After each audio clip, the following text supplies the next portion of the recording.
Donc bonjour à tous et bienvenue à cette table ronde qui va traiter des leçons que l'on peut ou peut-être que l'on doit tirer de la crise du Covid.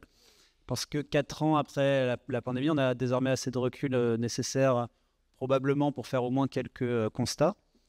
Donc si une nouvelle crise en fait venait à nous frapper, est-ce qu'on serait mieux préparé aujourd'hui? Est-ce qu'on pourra se servir de l'expérience qu'on a vécue ces dernières années pour mieux réagir? Et d'ailleurs, est-ce qu'on a retenu des choses, ce qu'on a bien fait, ce qu'on a mal fait? Pour répondre à cette question, on a la chance d'avoir avec nous 3 brillantes scientifiques. Donc d'abord Nathalie Clément, qui est chef de projet à la recherche clinique, à l'Institut Pasteur, qui a accompagné des projets de recherche clinique Covid pendant la crise, qui est ancienne chercheuse à l'INSERM mais au CNRS, et qui a été très active sur les réseaux sociaux, essentiellement sur Facebook, pour débunker les fake news pendant toute la crise Covid. Elle est notamment admin de la page Facebook Ta gueule, c'est quantique, qui débunk les pseudo... et qui a donc des fans, admin de la page Facebook, et qui fait de la vulgarisation scientifique aussi. Ensuite, nous avons Dominique Costagliola, qui est épidémiologiste et biostatisticienne, directrice de recherche émérite à l'INSERM et membre de l'Académie des sciences. Elle a notamment obtenu le prix INSERM de la recherche en 2013 pour ses recherches sur l'infection par le VIH-Sida, commencées en 1986. Je passe un petit peu sur la suite parce que le CV est très long. Qui a aussi des fans du coup. Et Véronique Sada, biologiste qui exerce au laboratoire d'hématologie du centre de cancérologie Gustave Roussy à Villejuif, qui est présente et active sur Twitter, particulièrement intéressée par la communication autour du Covid et de la politique sanitaire, et qui est co-auteur d'articles sur le Covid et le cancer, et co-auteur d'un travail d'investigation sur la production scientifique, les aspects éthiques notamment, de l'IHU de Marseille. Là. Donc vous le savez, mais l'idée c'est d'avoir une discussion, une table ronde d'ici d'à peu près 40 minutes et de laisser 15 à 20 minutes de discussion. On commence un petit peu en retard, donc ce sera peut-être un petit peu moins, mais de discussion avec la salle où vous pouvez poser vos questions à la fin. Donc en préparant en fait cette table ronde tous les 4, il y a le premier sujet qui est arrivé sur la table et qui nous est venu à l'esprit, c'était celui de l'implication de la société civile dans les décisions sanitaires. Donc avec une première question qui semblait évidente, c'est est-ce que les décideurs, est-ce que les politiques finalement ont suffisamment impliqué la société civile pendant cette crise? Moi, je crois que ce qui est intéressant, c'est de faire la comparaison entre ce qui s'est passé pour la Covid et ce qui s'est passé pour la variole du singe. Alors la variole du singe, ça ne concernait pas toute la population, mais c'était vraiment des populations à risque, notamment les hommes qui ont des rapports sexuels avec les hommes. Mais dans ce cas-là, en fait, évidemment, il y a des associations reconnues qui ont pignon sur rue et qui sont extrêmement vocales, comme ACT UP ou comme AID. Donc en fait, là, dès le départ, il y a eu des réunions qui associaient les cliniciens, les virologistes, les décideurs et les associations pour définir qu'est-ce qu'on allait faire, qu'est-ce qui était acceptable, qu'est-ce qu'on pouvait proposer. Et y compris au niveau local, les discussions avec les ARS associaient vraiment toutes les parties prenantes. Et on a vu finalement une gestion qui, en France, il y a eu des accès à la vaccination beaucoup plus rapides que dans nos pays voisins, de telle sorte qu'il y avait des Belges et des Suisses qui traversaient la frontière pour venir se faire vacciner en France, par exemple. Et donc une situation très différente de celle qu'on a vue pour le Covid, où les décisions sont venues du haut. Bien sûr, c'était peut-être plus difficile d'imaginer quels étaient les publics, mais il se trouve qu'on a des outils de démocratie sanitaire qui existent, même des choses dont on ne comprend pas forcément bien le rôle au jour le jour, comme la Conférence nationale de santé, dans laquelle sont représentées toutes les parties prenantes, à la fois au niveau national et régional, à la fois les professionnels de santé, mais aussi les usagers, mais aussi les gens qui font de la prévention sur le terrain, et aussi les administrations de santé. Et on n'a pas fait appel à eux pour voir qu'est-ce qui était utile ou pas, y compris alors que finalement au début, les actions qui nous étaient demandées, c'est des actions prosociales. Se faire dépister, s'isoler, etc. Donc, on n'a pas veillé à ce que les décisions prises incluent finalement la position du public et des citoyens. Et ça ne favorise pas finalement l'adhésion du public. De la même façon, il n'y a pas forcément eu une information claire, une information de qualité à destination du public pour l'aider justement à se positionner par rapport aux décisions. Et à mon avis, ça, c'est quelque chose qu'on a loupé. Et le contraste entre les deux est vraiment frappant. Est-ce qu'on a un peu des exemples à l'international, ailleurs qu'en France, peut-être au Danemark notamment, vous m'avez dit, Nathalie? Oui, alors au Danemark, enfin, il y a eu beaucoup d'études pour démontrer l'impact des mesures coercitives et selon les différents pays, et notamment si on part en Europe. Et donc, on se rend bien compte que quand on regarde les pays nordiques qui sont beaucoup plus disciplinés et puis qui sont beaucoup plus justement à l'écoute des politiques et des grandes instances, ils ont vraiment beaucoup plus confiance. Donc déjà, les mesures ont été prises beaucoup plus tôt, et notamment donc au Danemark où ça a été vraiment pris très très tôt, bien avant qu'en fait il y ait une montée des cas, et enfin bien avant, une semaine avant en gros. Mais ça a suffi pour en fait diminuer l'impact et ça a posé aucun problème à quiconque, et même les gens, je crois que les gens qui racontaient que les gens d'eux-mêmes se confinaient et même ne mettaient pas leurs enfants à l'école, même avant les mesures. Ça, c'était plutôt en Suède, en fait. Et en fait, au Danemark, c'était frappant, c'était que ils ont été touchés plus tard. Hein. Vous voyez, en Europe, l'épidémie, elle a commencé par l'Italie et nous, on est venu juste après. Et au Danemark, c'est monté plus tard, alors qu'ils ont pris des décisions plus tôt que nous. Vous voyez, parce qu'ils ont anticipé. Mais évidemment, la confiance du public, c'est quelque chose qui était construit depuis des années. Ça ne s'est pas décrété au moment du Covid. Vous voyez, c'est une longue histoire de comment on bâtit la confiance avec les citoyens par rapport aux décisions de santé, et que du coup, on est écoutable quand on est un gouvernement qui prend des décisions. Je rebondis peut-être juste sur une question peut-être un peu naïve, mais impliquer la société civile, ça paraît effectivement une bonne idée, mais concrètement, en France, on fait comment? On va choisir un petit groupe de citoyens, et puis pareil, je comprends bien que ça peut marcher avec le VIH et le sida, mais le Covid, ça touche tout le monde, finalement. Qui on choisit? Mais c'est pour ça qu'on a des outils, utilisons-le. La conférence nationale de santé, il y a déjà tout le monde autour de la table. Pourquoi ne pas discuter avec eux? Et y compris maintenant, quand on n'est pas en période de crise, on pourrait réfléchir à qu'est-ce qu'on pourrait faire avec cette instance pour prévoir justement une prochaine crise si elle avait telle ou telle forme. Donc on a déjà les outils, on n'a pas besoin d'inventer quoi que ce soit. Ça existe. Et ça associe, comme j'ai dit, ça associe tout le monde. Il y a les usagers, les représentants des usagers, donc des différentes associations reconnues pour représenter les patients. Hein. Il y a déjà des représentants de gens qui font de la prévention, de gens qui sont les professionnels de santé, que ce soit en libéral ou hospitalier. Il y a déjà les instances de santé au niveau régional. Donc, il y a déjà tout le monde autour de la table. Donc, on comprend bien qu'une des premières leçons, c'est la faillite, entre guillemets, des politiques qui n'ont pas suffisamment impliqué la société civile. Je pense qu'il y a aussi tout un volet sur le manque d'organisation et le manque de force de la recherche, qui peut se distinguer en deux parties. Il y a eu sans doute un sous-investissement dans la recherche fondamentale qui aurait pu, sur des 10 dernières années, peut-être même des 20 dernières années, je ne sais pas, vous pourrez nous dire, mais, et qui nous a peut-être freiné dans la compréhension du coup du Covid. Et il y a aussi un autre volet qui est sur vraiment l'organisation de la recherche clinique avec... on a vu énormément une multitude d'essais cliniques menés par un petit peu chacun. Je voulais savoir si, sur ces deux volets-là, recherche fondamentale et l'organisation clinique, des leçons qu'on peut en tirer. Il y a déjà des leçons qui ont été prises, mais voilà, on ne sait pas jusqu'où ça va aller. D'abord, je voudrais rappeler que le papier Princeps qui a valu à Katalin Karikó d'avoir le prix Nobel pour les vaccins ARN, il avait été jeté, disons, de la revue la plus prestigieuse en disant que ce n'était pas assez original. Bon, il est quand même passé dans une très très bonne revue d'immunologie, mais dans son université, ce n'est pas du tout apprécié. Hein. Et je ne suis pas sûre qu'à l'époque où il est sorti, on aurait dit, les scientifiques compétents dans le domaine auraient dit que ça allait permettre de faire un grand breakthrough des années après. Hein. Donc c'est pour ça que c'est très très difficile, la recherche fondamentale, de prévoir ce qui va permettre de trouver des solutions extrêmement innovantes des années après. C'est pour ça qu'il faut qu'il y ait un investissement de long terme.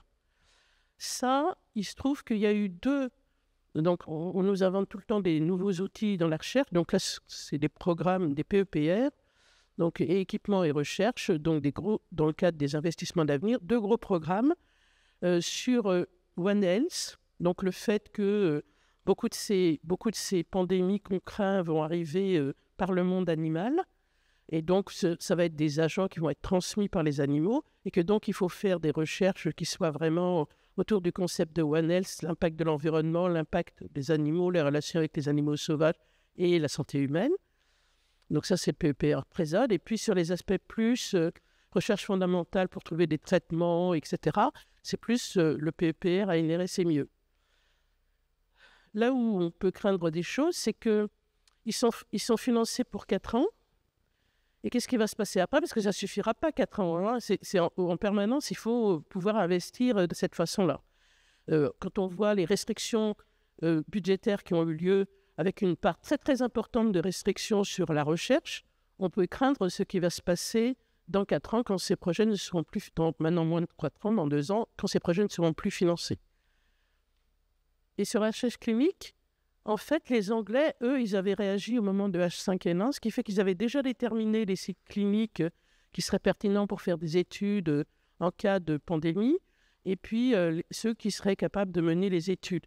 Et ils avaient aussi mis en place un système qui fait que tous les hôpitaux publics n'avaient le droit de participer à des essais que ceux qui étaient validés au niveau national. Et ils en ont validé une dizaine. On a beaucoup entendu parler de recovery, mais pas seulement. Il y avait aussi d'autres études qui ont pris des études internationales qu'ils avaient acceptées, mais c'était 10 au maximum. En France, on a eu des centaines de demandes. Donc maintenant, ça y est, avec un peu de retard, mais on a mis en place un système qui fait des autorisations au niveau national aussi pour éviter la gabegie. Ça, je pense que ça pourrait se mettre en place très vite si jamais il y en a besoin. C'est une vision que vous partagez, du coup. Sur les problèmes cliniques, vous avez peut-être des exemples, vous, des choses que vous avez observées qui vous ont paru complètement dysfonctionnelles à l'époque de la crise? Moi, j'ai juste une anecdote qui m'est revenue suite à notre discussion, mais c'est vraiment assez personnel. Qui a concerné mon centre Gustave Roussy. Je me souviens, donc, on est en mi-mars 2020 et on commence à voir ce tsunami apparaître avec des patients qui sont... des services de réanimation qui commencent à être débordés. On voit qu'on est dans une vague. Et d'ailleurs, pour la première fois, l'ARS, l'Agence régionale de la santé, demande à Gustave Roussy, qui est un centre de lutte contre le cancer, qui normalement a comme mission de prendre en charge uniquement des patients cancéreux, et demande de prendre en charge des patients réanimatoires d'autres centres sans cancer. Donc ça, c'est la première fois que ça arrivait. Donc ça a donné un signal qu'on était dans une situation très inhabituelle. Et à ce moment-là, se met en place une étude pilote tocilizumab. Donc, tocilizumab, c'est un anti-inflammatoire qui va casser une spirale de signalisation inflammatoire qui est responsable de la morbidité et de la mortalité dans de nombreux cas des formes graves de Covid. Et à ce moment-là, il y a un patient de 40 ans qui arrive à Gustave Roussy avec un cancer du rein, je crois, de mémoire, mais il est en très bon état général, il n'a pas commencé à être traité. Et ce patient va être randomisé pour recevoir soit la tocilizumab, soit les soins standards, et il reçoit le toci. Alors pourquoi? Parce qu'en fait, il attrape l'infection Covid. Pendant 2 jours, il est un peu mal, il a de la fièvre, il tousse, et puis très brutalement, quelques jours après, son état général se dégrade. Il est mis sous oxygène, il devient de plus en plus oxygénodépendant. On a peur d'être obligé de le mettre en réa et de l'intuber. Et on lui donne la tocilizumab. Il reçoit 2 doses de toci et en 24 heures, son état général s'améliore de façon très spectaculaire. Et je me souviens de ce cas parce que ça avait galvanisé les médecins. Ils décident de proposer un case report dans Annals of Oncology, qui est un journal assez prestigieux de cancéro. Et moi, j'avais aussi participé, j'avais été dans les co-auteurs parce que j'avais fait des analyses de suivi biologique sur les monocytes et les leucocytes de ce patient, les globules blancs. Et là aussi, on voyait des évolutions avec une perte, une évolution en termes de biologie inflammatoire. Il s'améliorait sur ces paramètres. Et voilà, donc en fait, surexcitation, c'était un essai qui avait été qui se faisait aussi avec l'assistance publique. Et 2 jours après, il y a un reportage à la télévision où le patient est interviewé, où le médecin référent de ce patient est aussi interviewé. Il y a un reportage, je pourrais vous donner, si vous voulez, le lien. Et donc, en fait, ça traduit la fébrilité dans laquelle on était à ce moment-là. Tout le monde voulait, ça fait un peu écho avec l'hydroxychloroquine et l'illumination de Raoult, quoi. En fait, on voulait vraiment quelque chose parce qu'on commençait à être submergé. Et je pense qu'aujourd'hui, on aurait, avec du recul 4 ans après, j'en faisais partie des gens qui étaient hyper enthousiastes, mais on aurait beaucoup plus d'humilité parce que, évidemment, la promesse du tocilizumab n'a pas été tenue puisque les patients qui ont été traités après, qui étaient dans un moins bon état général, eh bien, en fait, ça n'a pas été efficace du tout ou alors de façon très modérée. Voilà, donc beaucoup d'humilité, je pense qu'on l'aurait, ça c'est vraiment très personnel comme anecdote, mais je pense que... Oui, c'est personnel, mais d'un autre côté, ça illustre aussi un petit peu le fait que chaque équipe était un petit peu dans son coin, que chaque équipe avait sans doute envie de publier Les premiers. Donc il y avait peut-être des questions d'ego aussi. Tout le monde avait envie d'être le sauveur du monde. Tout à fait. Donc les gens étaient fébriles autour de ça, et y compris sans discuter les uns avec les autres, c'est-à-dire... il pouvait y avoir 6 équipes qui voulaient toutes tester le même médicament chez le même type de patient, alors que bien sûr, on ne pouvait pas faire 6 études, ça n'avait aucun sens. C'est vrai qu'il y a eu un gâchis aussi des ressources. Florence Adair, qui a dirigé l'essai français Discovery, elle avait déploré que sur 80 centres, il y en avait 20 qui utilisaient l'hydroxychloroquine. Il y avait donc une redondance. Et comme disait dans votre article que vous avez fait dans l'Humanité et votre présentation à l'Académie des sciences, en fait, il y avait tellement de petits essais qui étaient satellisés qu'on avait du mal à recruter suffisamment de patients pour tirer finalement, parce que il n'y avait aucune molécule qui a été sauveuse. Donc, il fallait suffisamment de patients pour pouvoir tirer des essais. Ça, je crois aussi qu'il faut retenir la leçon que justement, c'est normal qu'on cherche au départ à réutiliser des médicaments qui existent déjà. Vous voyez, on peut directement faire des phases 3, mais il faut quand même qu'il y ait du rationnel. Et là, on est parti sur des études alors que le rationnel était modeste, vraiment très, très modeste, voire vraiment inexistant. Et puis, le côté que ça ne peut pas avoir un effet spectaculaire. Donc, ça ne peut pas être sur 10 patients qu'on voit quoi que ce soit. Il en faut bien plus. C'est le côté il y a un patient, ça marche, ouais, d'accord, mais ce qu'il va falloir, c'est probablement 200, 300, 800 patients pour pouvoir voir si vraiment ça a une contribution ou pas. Mais est-ce qu'on a retenu ces leçons-là? Parce qu'il y a une partie de la question sur est-ce qu'on peut vraiment se battre contre le côté très humain de vouloir être le premier, etc. Mais au-delà de cette question-là, juste sur l'organisation, on a retenu quelque chose. Le côté de prévoir qu'il y ait une autorisation nationale pour les études avec un comité qui va regarder justement les aspects de rationnel, des gens plus spécialisés sur le préclinique, les expérimentations in vitro chez l'animal. Ça, c'est vraiment un truc qui va rester, je pense, et qui va être utile. Oui, effectivement, le fait qu'on va financer que les choses qui seront autorisées, c'est ça qui pourra être fait. Et puis, il y a eu, à nouveau, dans le cadre des investissements d'avenir, des appels d'offres pour justement organiser déjà le réseau des cliniciens, des virologues, etc. Bon, mais là, normalement, on aurait dû avoir la réponse en début d'année, on ne l'a toujours pas, et c'est sans doute qu'il n'y a plus vraiment d'argent pour pouvoir financer ça. Donc ça, c'est des points d'interrogation. Si je puis me permettre, il faut se rappeler que pendant la crise Covid, donc au tout début, pourtant on pressentait qu'il allait y avoir une épidémie avant ça qui allait se déclencher. Tous les scientifiques étaient au courant que voilà, ça allait venir. Il y avait eu la crise H1N1, etc.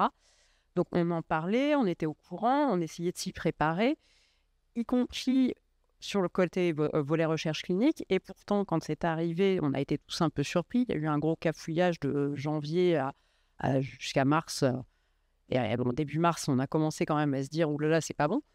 Et quand il a fallu tout déclencher, même si on a commencé à écrire des projets, donc rien que dans les instances pour réviser les projets au niveau des comités d'éthique, donc c'est ce que disait Dominique, au Royaume-Uni, c'était bien en avance, et en France, ça a été le gros cafouillage où il y a eu un embouteillage au niveau des comités d'éthique, ça marchait un peu, mais bon, il fallait appeler le président de la DGS pour soumettre son projet. Enfin, c'était extrêmement compliqué, c'était pas du tout rodé, il n'y avait rien qui était organisé.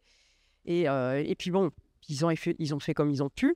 Et donc, c'est comme ça aussi qu'on s'est retrouvé avec des centaines de projets identiques, avec des fichiers Excel pour retrouver s'il y avait un projet qui ressemblait au sien. Enfin, c'était un petit peu délirant. Et donc, ça a duré un bon moment comme ça, jusqu'à ce que ça se structure enfin avec donc la fameuse histoire des différents comités, Reacting, etc. Mais ça a mis un peu de temps, alors qu'on pouvait en fait s'y attendre et qu'en plus, à l'étranger, ça existait déjà. Mais donc, ouais, ça, je pense que c'est le... On voit bien les deux réseaux d'essais qui ont produit des résultats comme ça au tout début, outre Recovery, dont les prémices avaient été mises en place à l'occasion de la crise H1N1, c'est REMAP-CAP, qui est un projet européen plutôt pour les patients en réanimation, qui était déjà financé, déjà en place, déjà structuré. Et finalement, c'est eux qui ont réussi à faire des choses assez rapidement parce que l'organisation était déjà là. Et donc, voilà, c'était pour les Anglais, c'est vraiment la leçon qu'ils avaient tirée de H1N1. Et nous, je pense qu'on n'a pas fait de débrief après H1N1, et ce qui fait qu'on n'avait tiré aucune leçon. Je voulais aussi aborder avec vous la question du contrôle de la qualité de l'air à l'intérieur, qui était une leçon, peut-être pas, parce qu'on n'a pas l'air de l'avoir vraiment retenu justement, mais en fait, en Europe, personne n'avait vraiment l'habitude du masque. C'était un truc très asiatique, on va dire, pour caricaturer. Non, même pas tellement d'ailleurs. Et bon, subitement, avec la crise, on s'est tous mis à en porter. Très bien. Aujourd'hui, est-ce que vous pensez que cette crise-là nous a fait changer cette habitude? Est-ce qu'on a compris à la fois l'usage du masque et à la fois l'intérêt de mieux contrôler la qualité de l'air intérieur, qui était finalement quelque chose de quasiment ignoré avant, quoi? Moi, en fait, ma leçon principale pour moi, c'est de réaliser que depuis des années, on faisait très mal pour les infections respiratoires d'une façon générale. On acceptait volontiers, au bas mot, 10 000 morts par an liés à la grippe. Vous voyez, quand c'est les accidents de la route, on trouve que c'est trop, mais la grippe, c'est pas grave, c'est des vieux. Alors voilà, 10 000 par an, ben non. Et bien sûr aussi les infections AVRS et les autres infections qui peuvent aussi des fois avoir des formes graves et conduire à l'hôpital. D'ailleurs, VRS, même si on parle beaucoup bien sûr de bronchiolite, c'est aussi des fois chez des adultes qui vont être conduits à l'hôpital. Alors c'est en proportion faible, mais malgré tout, voilà. Et au fond, pour moi, c'était un petit peu comme on s'est aperçu avec les épidémies de choléra qu'il fallait finalement avoir un système d'adduction d'eau et d'élimination des eaux usées qui soit performant si on voulait éviter ce type de problème. La révolution a dû être de se dire, tiens, c'est la qualité de l'air intérieur, c'est quelque chose de très important. Et on sait que d'autres pathologies sont aussi transmises de façon respiratoire. On n'est, nous, pas très concernés. Par exemple, la tuberculose, ça peut se transmettre aussi comme ça. Donc, dans les pays qui sont très concernés, c'est vraiment un enjeu.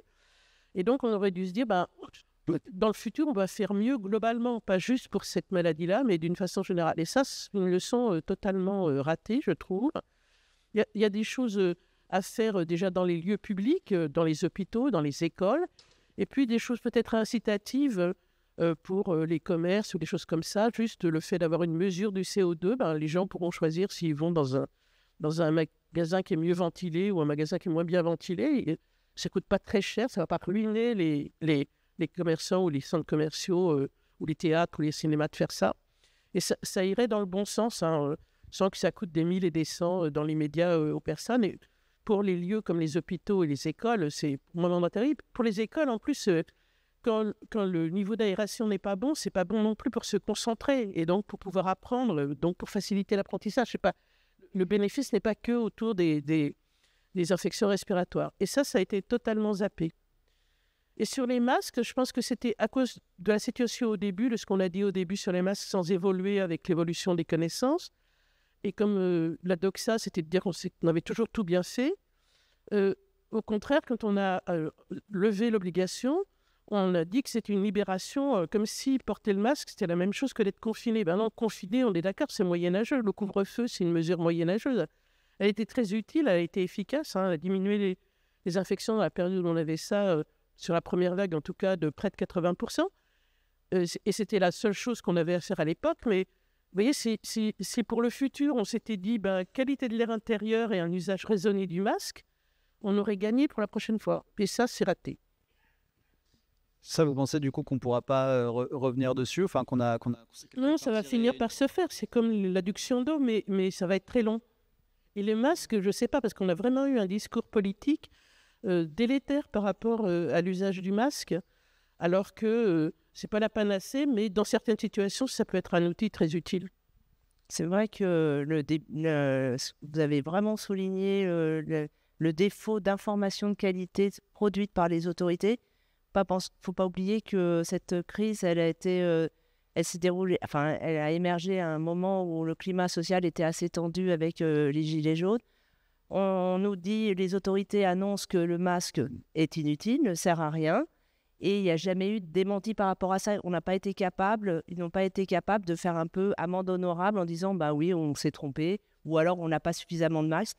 Je pense qu'en fait, à jamais le gouvernement, enfin les autorités, ont voulu être considérées comme mises en défaut par rapport aux informations. De même, c'est vrai qu'il y avait aussi, je pense que les mesures non pharmaceutiques, ce qu'on appelle les NPI, comme les confinements, le masque, etc., c'est possible, mais il faut que ça soit sorti d'une bonne information. Et il y a eu aussi, c'est vrai, pendant ce confinement, il y a eu aussi des mesures qui pouvaient être considérées comme arbitraires. Par exemple, les préfets qui avaient des prérogatives pour faire des mesures qui étaient au-delà de celles qui étaient nationales. Et donc ça a été perçu comme arbitraire. Et probablement que tout ça serait mieux passé avec un peu plus d'informations. Et comme dit Dominique, de recours à en fait des décisions collégiales avec des associations de citoyens. Des endroits où on peut discuter du bien fondé de telle ou telle chose. Par exemple, discuter des fois le port du masque à l'extérieur. Le port du masque à l'extérieur, il y a sans doute, il peut y avoir certains cas où c'est utile, mais la plupart du temps, c'est quand même pas utile. Et en tout cas, ça se discute et on écoute ce que les gens ont à dire et après, on prend une décision. Ça me fait penser au fait que le gouvernement, enfin les politiques en général, mais le gouvernement avait fait appel à des cabinets d'audit ou de conseil, alors qu'il y avait des conseils scientifiques qui étaient déjà là, en fait, avec des experts, des vrais chercheurs, des scientifiques qui bossaient sur la question. Ils ont payé, en plus des sommes d'ailleurs assez impressionnantes, pour aller consulter en plus. Donc, c'est peut-être ça m'évoque cette pensée-là, mais effectivement, on a multiplié la prise aussi d'informations. Est-ce que ça n'a pas participé à diluer le message quelque part? Oui, sans doute. Et puis aussi, on n'a pas actualisé finalement les connaissances, y compris par exemple sur le masque. En juin 2020, il y a une étude qui sort dans le Lancet, commanditée par l'OMS, où les gens revoient vraiment qu'est-ce qui se passe avec coronavirus, donc SRAS, MERS, SARS-CoV-2, quelle est l'utilité du masque. Les données ne sont pas exactement les mêmes que celles qu'on avait avant. On peut comprendre pourquoi quand on regarde vraiment les publications et tout ça.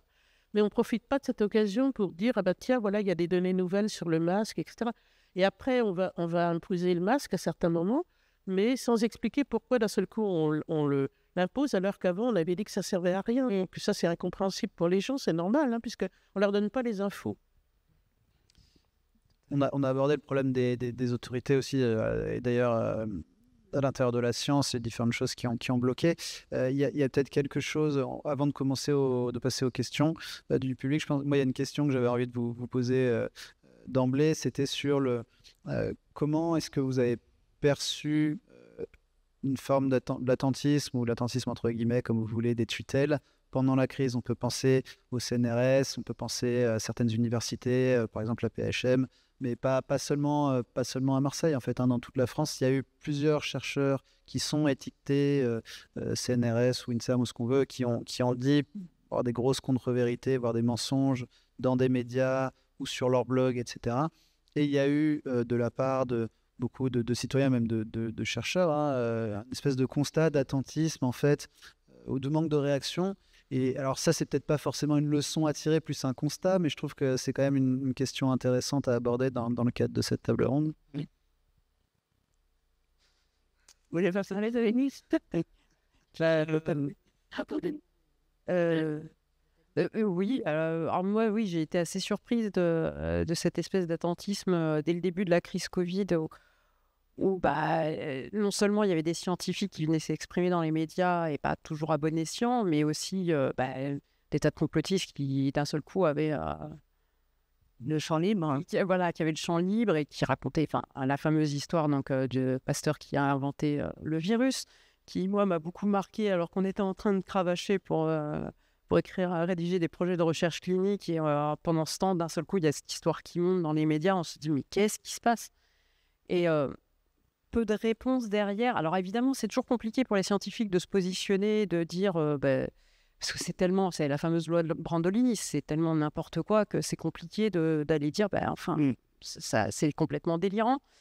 Et en même temps, on se rend bien compte que le grand public, pour lui, il y a des tas de choses, la science, c'est étranger, et donc je pense qu'il y a quand même une nécessité de venir à un moment donné vulgariser, et au moins de trouver des personnes clés qui puissent porter la voix et aller dans les médias. Alors après, c'est venu un petit peu petit à petit, mais ils l'ont plus fait en leur nom propre qu'au nom de l'INSERM, le CNRS. Et c'est ce que je trouve qui a peut-être un peu dilué le message, c'est qu'on ne s'est pas rendu compte que les scientifiques, globalement, parlaient d'une seule voix. C'était plus un chercheur qui venait dans les médias en son nom propre. Et ça, je trouve que c'est un petit peu dommage, ça a un peu manqué de force. Oui, effectivement, ce que vous racontez, c'est que c'est effectivement beaucoup d'initiatives personnelles avec, vous trois, vous êtes des bons exemples, mais il y en a eu d'autres aussi, de chercheurs qui finalement sont allés prendre la parole, ont accepté de répondre à des interviews, mais la critique qui est entendue, ou en tout cas la question que je pose, c'était vraiment sur les tutelles et sur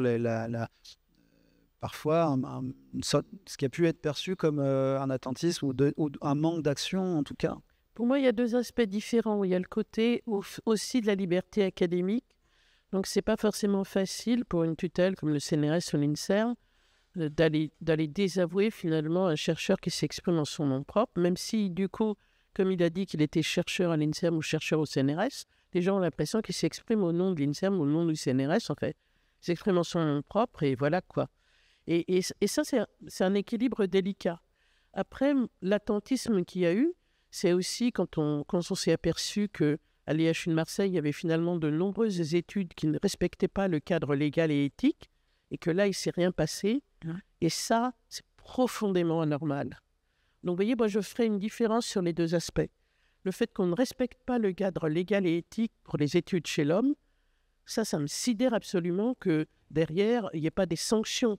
Parce que qu'est-ce que c'est que cette histoire? Ça veut dire qu'on a le droit de ne pas respecter le cadre légal et éthique dans ce pays? C'est quand même totalement abracadabrantesque.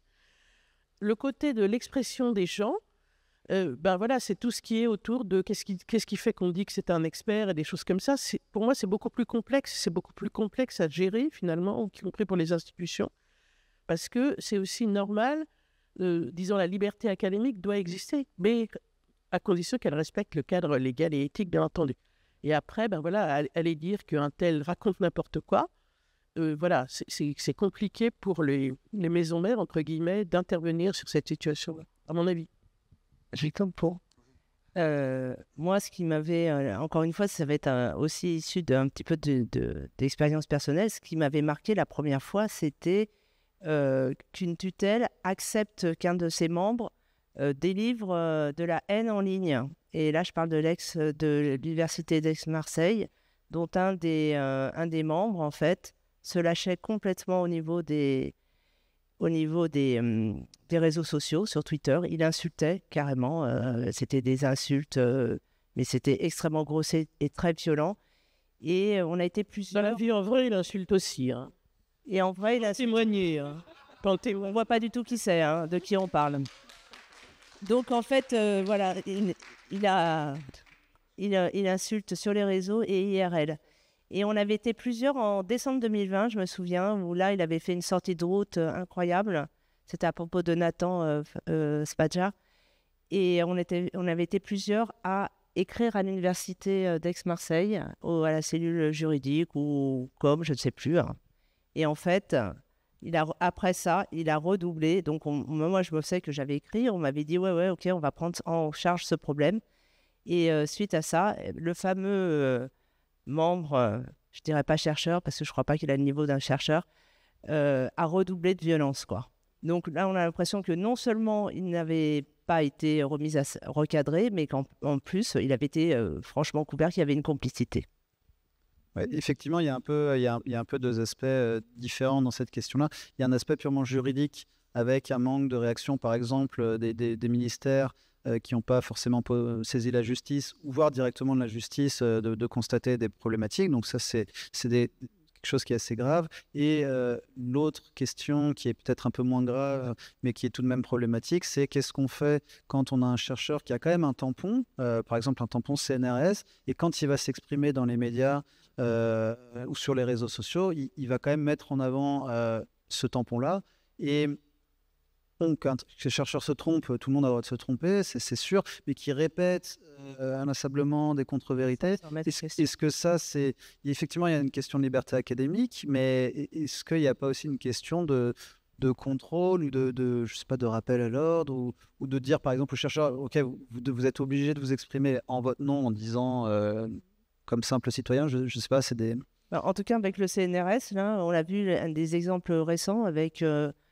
un sociologue qui a fait un article dans le Monde diplomatique. Je ne sais pas si vous voyez de qui je parle. Et on a l'impression que le CNRS, non seulement ne bouge pas, mais en fait relaie les données. Donc, pour le CNRS, c'est très étonnant, mais on n'a pas l'impression qu'il va vers quelque chose de plus vertueux en termes de contrôle. Alors, peut-être il faudrait une institution au-dessus qui lui dise que là, il fait... probablement fausse route et que... Et là aussi où il s'est mis à attaquer des gens à dominem, qui est différent du fait d'exprimer finalement une position, entre guillemets, de dissensus par rapport à certains aspects. Et il s'est mis à insulter les gens. Et ça, voilà, dans le débat scientifique, on n'a pas à insulter les gens ou à les disqualifier parce que soi-disant, ils auraient raté leurs études ou je ne sais quoi. Enfin, vous voyez, ça ne va pas clairement, hein.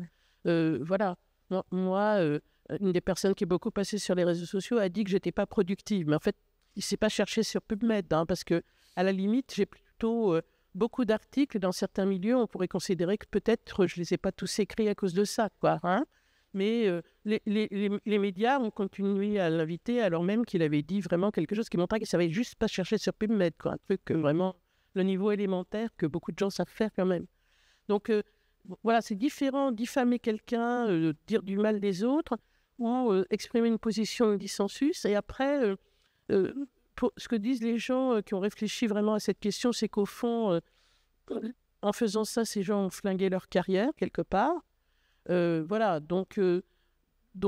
mais ça veut dire qu'ils vont rester sans progression jusqu'à ce qu'ils soient à la retraite. Il ne va rien leur arriver. Donc ça, c'est un problème, à mon avis, quand même compliqué à régler pour les institutions. Mais en revanche, laisser diffamer, attaquer de façon sur des choses qui n'ont rien à voir, ça, c'est vraiment quelque chose d'anormal et sur lequel on a vu que, disons, mais c'est pas nouveau, hein, la justice est lente et des fois incompréhensible. Pour reprendre l'exemple là, de la rétractation des papiers, c'est un petit peu comme pour la rétractation des papiers. C'est assez rare et c'est long, c'est un processus lent. Et de la même façon, les tutelles ont beaucoup de mal comme ça aussi, quand il y a une brebis galeuse, à la contrôler, à savoir qu'est-ce qu'on fait avec, est-ce qu'on la met au placard, comment on la gère. Et c'est toujours un gros souci et c'est extrêmement rare. Et en général, c'est caché. Quand quelqu'un est mis à pied et est exclu, il ne faut pas en parler. On met ça sous le tapis. Oui, c'est le côté pas de gestion, pas de vague. Voilà, pas de vague. Et ce qui est dramatique, c'est que bon, eux, ok, ils flinguent leur carrière, bon, c'est fini pour eux, mais par exemple, l'IHU, c'est quand même dramatique. Il faut penser qu'il y a tout un tas de postdocs et de thésards qui sont là-bas, pour lesquels leur carrière, ça va être extrêmement compliqué pour la suite. À chaque fois, moi, je pensais à eux pendant la crise en me disant, mais qu'est-ce qu'ils vont devenir, ces jeunes qui se sont retrouvés là? Souvent, quand on démarre une thèse, on ne sait pas toujours où on atterrit, hein, on ne sait pas, on est un petit peu, on est jeune, naïf, et donc ces jeunes-là, pour la suite, ça va être extrêmement compliqué, le tampon IHU. Et pourtant, il y a quelques très bonnes équipes qui ont publié de très bons papiers. Mais voilà, globalement, l'IHU, c'est devenu une pomme pourrie maintenant. Même si voilà, il y a des très bonnes équipes. Maintenant, ça a mauvaise presse. Et juste en 2 mots avant de passer aux questions, mais est-ce que du coup, vous avez l'impression, ou est-ce que vous avez constaté que depuis la crise, on a retenu cette leçon-là et qu'il y a des choses qui commencent à se mettre en place, de peut-être plus de contrôle ou plus de sanctions ou plus d'encadrement dans les tutelles, ou est-ce que ça n'a strictement rien changé? Est-ce qu'on a retenu la leçon finalement ou pas? Bof. Oui, bof. Moi, je ne vois pas de signal dans ce sens. Mais... Si c'est passé quelque chose, moi, je ne l'ai pas vu. Ouais, non. Bon, c'était en 2 mots. Voilà. Est-ce que quelqu'un peut m'aider à poser les... Bah, si ça vous dérange pas, ouais, je veux bien, pour poser les questions. Merci, Sandra. Merci beaucoup, ouais. Oui, bonjour, Alexandre Samuel. J'avais une petite question sur la carrière flinguée. Qu'est-ce que vous appelez une carrière flinguée? Parce que gagner, je ne sais pas combien d'euros par mois, continuer à être chercheur, avoir un statut, être habilité à diriger des recherches et garder son habilitation à diriger des recherches, je n'appelle pas ça une carrière flinguée, donc je voudrais la définition. C'était pas ma position, c'était ce que disaient les juristes. J'ai assisté à une réunion qui était organisée Au collège. par l'office, hein, et dans lequel les juristes qui ont réfléchi à ces aspects-là, et notamment sur une loi qui a été votée au Canada, c'est ça qu'ils disaient. J'ai pas dit que j'étais d'accord avec ça, parce qu'effectivement, vous voyez, quand quelqu'un est chargé de recherche hors classe et qui va le rester jusqu'à sa retraite, évidemment, je ne considère pas que c'est une sanction. Voilà. Mais certainement que cette personne aura du mal à avoir des financements, des choses comme ça. Hein. Mais voilà, ce n'était pas forcément ma position, c'est ce que disaient les juristes qui avaient réfléchi à ces aspects-là. Et c'est vrai que moi, je perçois bien une difficulté pour les organismes. Alors bien sûr, c'est tout à fait possible de renvoyer quelqu'un, mais voyez, au titre de quoi on pourrait prendre cette décision dans les instances qui sont chargées de donner un avis quand il est prévu de vouloir renvoyer quelqu'un, ce qui est possible, hein, ça existe. Et je ne suis pas sûre qu'il y ait un fondement juridique affirmé qu'on puisse utiliser pour l'organisme. C'est plus ça que je voulais évoquer. Il y a quand même une procédure judiciaire qui a été prise à l'encontre de 3 médecins de l'IHU. C'est pas une procédure. Alors, des procédures judiciaires, il y en a, mais là, c'est une procédure disciplinaire. Disciplinaire. Oui, c'est vrai, pardon. Oui. Mais bon, c'est quand même mais qui a été déclenché, genre, je me souviens plus, mais genre en décembre de 2023. C'est un essai sauvage. Donc bon, voilà, compte tenu de toutes les déviances qui ont été notées depuis dans les rapports, y compris de l'IGAS, etc., on s'interroge sur le fait qu'il faille encore attendre décembre 2023 pour qu'une décision de cette sorte soit prise. Et là, on a juste convoqué le groupe qui doit donner un avis. Hein. Ça va prendre encore des années, sans doute, avant qu'on arrive à une décision qui ne sera peut-être pas d'ailleurs une décision, entre guillemets, pilotive. Question suivante, c'est bon. Loni Besançon, donc merci de ce que vous avez dit courageusement sur ce qui a été fait pendant la pandémie. Pendant la pandémie, vous avez, je pense, toutes les 3 beaucoup parlé et beaucoup informé. Je voulais apporter quelques points peut-être de nuances ou apporter quelque chose peut-être de supplémentaire dans certains cas. On a quand même des comités d'éthique dans les tutelles, il faut en parler, qui agissent que quand ils ont vraiment la pression. Hein. On peut se rappeler du cas du procès contre Elisabeth Bick, enfin de la plainte contre Elisabeth Bick, que le COMETS n'avait pas repris avant que tout explose au niveau international, qui prenait bien son temps, puis qui a fait finalement un espèce de communiqué plus mou on meurt. Donc c'est quand même assez scandaleux, je trouve, qu'on ait un chercheur qui dise que la seule réponse aux questions sur ses études, c'est une réponse judiciaire, et que le COMETS ne fasse rien, même si effectivement l'IHU n'était plus avec le label du CNRS. Malgré tout, Pop Peer était avec Boris Barbour qui travaille au CNRS, et il n'y a pas eu de communiqué, il n'y a rien eu avant 6-7 semaines ou un truc comme ça, et c'était un communiqué plus que mot. Je trouve que sur les tutelles, il y a vraiment quelque chose à faire. D'autres points que je pense qu'il faut nuancer aussi un petit peu ou ajouter peut-être quelques éléments. On a parlé donc d'un employé de l'IHU qui avait insulté beaucoup.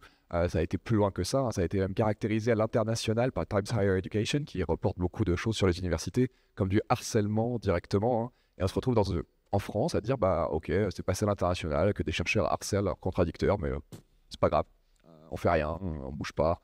Il y a eu quand même des menaces, des photos de torture postées sur son compte Twitter, ça a été vachement plus loin que ça. J'ai un gros conflit d'intérêts. J'ai porté plainte contre cette personne pour harassement et menace de mort. Donc voilà, je suis bien d'accord avec ça. Ouais. J'ai dit que la justice était longue, Je vais- n'est-ce pas? Bien sûr, bien sûr. Et je voulais juste rajouter un petit point. Je ne pense pas qu'on ait que quelques brebis galeuses, hein. On peut regarder les signataires des tribunes. Et il y en a plein, hein. Et je pense qu'Alexander Samuel pourra confirmer aussi. Il regarde souvent la liste des signataires avec écrit chercheurs, maître de conférences, CNRS, machin et tout. C'est scandaleux, hein. Des gens qui signent des trucs sur des pseudo-sciences complètement délirantes et qui sont chercheurs depuis des années. Il ne se passe jamais rien. Je trouve ça quand même assez scandaleux. J'aimerais bien que le CNRS bouge un jour pour faire quelque chose. L'INSERM aussi, ce serait pas mal s'ils avaient un petit peu de temps un jour pour faire autre chose que des communiqués de presse sur leurs résultats super dans le NJM. Ce serait top. Voilà. C'était un doux euphémisme, hein, les quelques brebis galeuses. Bonjour, Laurent Bourguignon, de nouveau.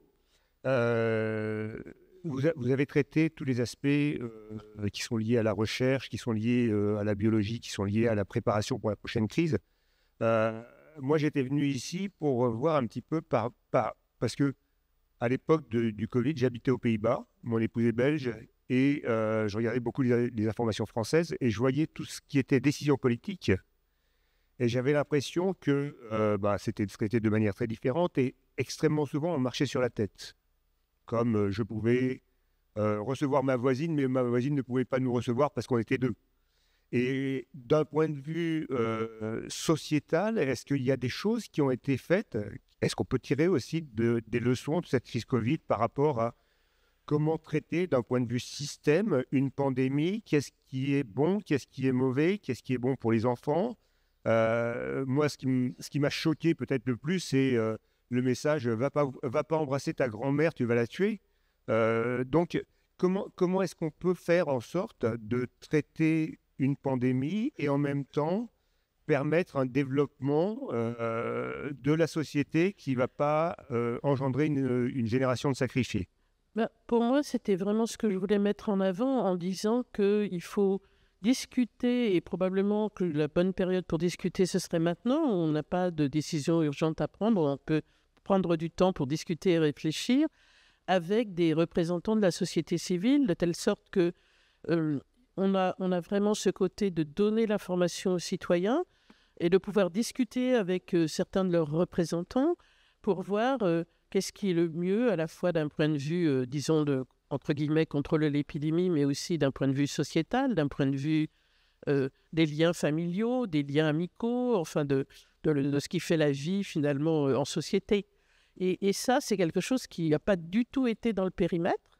Il y avait bien, au bout d'un moment, des gens plutôt sur ce volet-là au sein du conseil scientifique, mais assez peu. Et on n'a pas profité des instances existantes où les gens sont représentés pour pouvoir avoir ces discussions. Et je pense que le bon moment, ce serait maintenant, ce serait de discuter calmement de ces aspects-là. On est tous d'accord qu'il y avait des choses, disons, bizarres, irrationnelles dans les messages ou incompréhensibles parce qu'on ne donnait pas l'information qui permettait de faire le décodage. Pour moi, les deux sont liés. Pour moi, ça, c'est vraiment, c'est le premier point dont on a parlé. Pour moi, c'est le point crucial.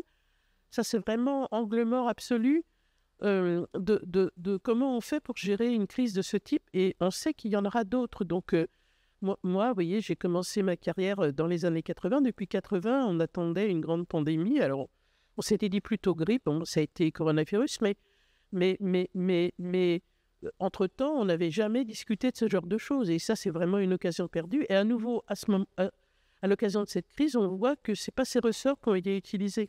Voilà. Mais je suis totalement d'accord que ça, c'est vraiment pour moi un truc clé dans ce qu'on devrait faire pour gérer une prochaine pandémie, en faisant des hypothèses sur quel type, quel genre, quel machin. Ben voilà, qu'est-ce qui serait utile, qu'est-ce qu'il faudrait comme information pour les gens. Vous voyez, le fait même qu'il y ait un confinement, mais qu'on pouvait se signer des autorisations de sortie, ça m'hallucine encore, mais donc voilà, c'est comment on fait pour avoir quelque chose que les gens comprennent, que les gens sont susceptibles d'adhérer en discutant. Ça ne peut pas être avec des décisions venues d'en haut, d'après moi. Hein. Ouais, si je peux me permettre, ça pose aussi, la question que vous avez posée, pose aussi celle du retour d'expérience qui a été menée avec peut-être des initiatives assez locales, mais est-ce qu'il y a eu un grand retour d'expérience politique ou je sais pas, des assises, table ronde, on va essayer de voir tout ce qu'on a fait pour essayer de tirer un bilan de tout ça? Ou est-ce que c'est prévu? Moi, je ne suis pas au courant que ce soit prévu.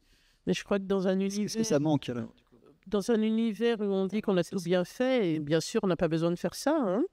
Et je pense que c'est dommage parce que c'est vraiment le cas. C'était une situation de crise extrêmement importante. On a pris des décisions dont certaines étaient effectivement moyenâgeuses parce qu'on n'avait pas trop le moyen de faire autrement. Et bien du coup, comment on pourrait faire mieux la prochaine fois, ça mériterait d'être discuté. Oui. Parmi les scientifiques, oui, bien sûr, il y a un retour d'expérience. Les scientifiques en discutent et il y a des futurs projets qui se montent déjà dès maintenant pour essayer d'anticiper les prochaines épidémies. Mais au niveau du dialogue avec les politiques, je ne pense pas que ça va bouger. Enfin, pour eux, ce n'est pas leur objectif. Donc, eux, ils voient au jour le jour et ça m'étonnerait qu'eux, ils réfléchissent plus loin et qu'ils se posent la question de ce qui va se passer après. Donc, moi, personnellement, mais alors là, c'est vraiment mon opinion personnelle, c'est totalement peine perdue. Je suis persuadée qu'ils n'ont tiré aucune conclusion de ce qui s'est passé. Et voilà, la mauvaise communication, elle est due aussi à un choix politique, je pense, qui est un petit peu... qui se dit, à tel moment, à l'instant T, ah non, il vaut mieux dire ça, et puis non, dire ça. Et peu importe ce que les scientifiques peuvent rapporter, il faut pas affoler le public, il faut pas, enfin voilà, je pense pas que ça bougera beaucoup tout ça pour moi. Enfin, mais ça c'est vraiment mon opinion personnelle. Peut-être une autre question, ouais, ici. Oui, pardon, excuse-moi. J'ai vécu à l'étranger dans des grands systèmes fédéraux. Vous avez des choses comme le CDC aux États-Unis qui coordonnent ce genre de connaissances et ce genre de bonnes pratiques médicales à faire en cas de pandémie. C'est un peu leur rôle. À l'échelle américaine, par exemple, sur un continent. Est-ce qu'en Europe, jusqu'ici on a parlé de leçons tirées à la crise du Covid, mais on voit que c'est des petits cas de clocher en France. Et comme le monsieur qui habite en Belgique, moi j'étais frontalier avec l'Italie, et j'ai vu que les Italiens venaient chez nous parce que chez nous c'était calme. Et je me suis dit, ok, dans une semaine on va avoir le Covid aussi, on se ferme les yeux.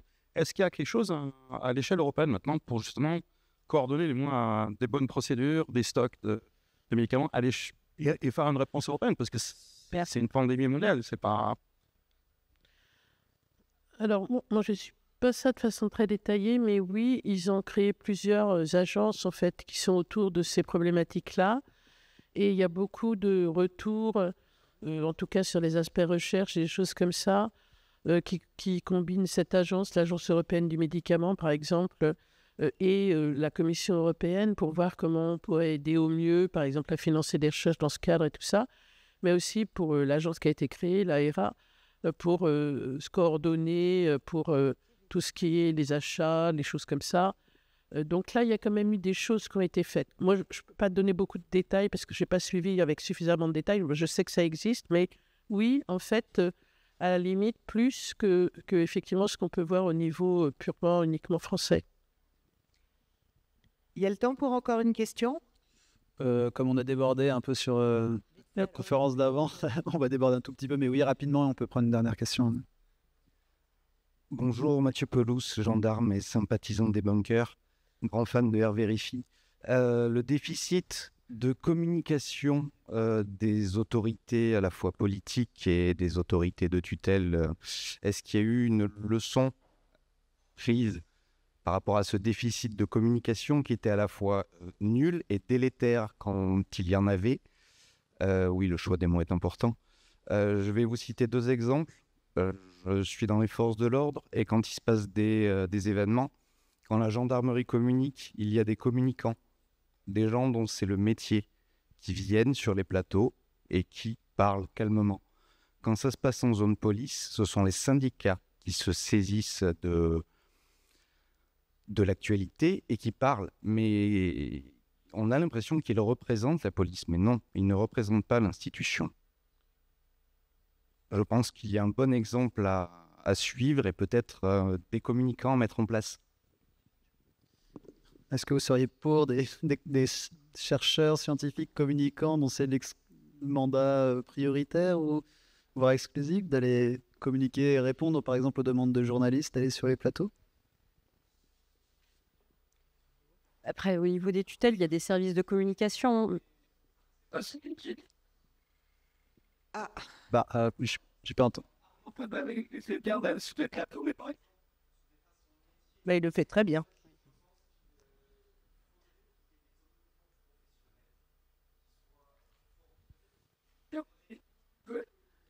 Pose des communicants professionnels qui soient formés pour communiquer et éventuellement représenter ceux qui savent. Voilà, pas que sur les sciences par les scientifiques. Je pense pas que les scientifiques qui parlaient sur les plateaux, comme Dominique, c'est quelqu'un qui a un défaut de communication. Elle a peut-être, c'est peut-être pas dans sa formation, mais elle communique très très bien. Je n'ai pas l'impression qu'il y a eu des défauts de communication de la part de, ça dépend desquels, hein, mais des scientifiques. Alors donc Moi, j'ai plutôt l'impression que ce qu'il faut dans ces cas-là, c'est éventuellement que ce soit des scientifiques formés à la communication qui s'expriment, hein. Et moi, je n'avais pas eu de formation, mais bon, j'avais une certaine habitude, travaillant sur le VIH-Sida, de communiquer sur des informations des fois un peu touchy, quoi. Donc, d'avoir l'habitude. Et finalement, j'ai découvert à l'occasion de cette crise que plus ou moins je savais m'exprimer. Mais moi, j'ai l'impression que c'est plus ça, c'est plus des scientifiques formés à la communication qui sont utiles. Et après, l'information à destination du grand public, ce n'est pas forcément que l'information donnée par les scientifiques, ça peut être aussi l'information donnée par les pouvoirs publics, que les pouvoirs publics expliquent pourquoi ils prennent telle ou telle mesure, expliquent le rationnel derrière. Hein. Et effectivement, moi, ça ne me choque pas, y compris que certaines mesures ne soient pas basées que sur des recommandations scientifiques, mais prennent en compte d'autres dimensions, mais à condition de les prendre en compte vraiment. Hein. Par exemple, quand on a dit que certaines mesures, c'était pour défendre l'économie, on s'aperçoit que finalement, dans les pays qui, entre guillemets, le mieux géré la crise, pris des décisions précoces, des choses comme ça, leur économie s'en est plutôt bien sortie, plus que dans les pays qui ont un peu laissé faire et dont l'économie s'en est plutôt mal sortie. Donc, ce n'était pas du tout l'un contre l'autre. En fait, les bénéfices étaient à deux niveaux. Donc, voilà, je crois que pour moi, je vois plus ça comme ça, et que ce que peuvent dire les scientifiques, c'est pas ça qui justifie complètement et entièrement les décisions qui sont prises derrière, qui prennent en compte éventuellement plusieurs aspects, mais à condition que les choses soient dites de façon explicite et basées sur des données, quoi. Voilà. Puis je pense qu'on peut rejoindre aussi la table ronde précédente. Pardon, approche ton micro. Approchez un peu le... Pardon. Je pense ça peut rejoindre la table ronde précédente aussi sur le rôle un peu des médias qu'a joué lors de la crise Covid, où il y a quand même eu un brouhaha médiatique où tout ça est mélangé et le fait d'accueillir des gens quand même qui avaient des positions minoritaires, c'est quand même pas ce qu'il y a de plus judicieux à faire. Et donc, tout ça, ça a permis, ça a grandement favorisé cette incompréhension de la part des gens, quand même. Il y aurait beaucoup à dire. Je pense que ça pourrait faire l'objet d'une autre table ronde. Mais du coup, on va devoir laisser la place pour la prochaine. Merci à tous, en tout cas, d'être venus. Et bonne future conférence du thé.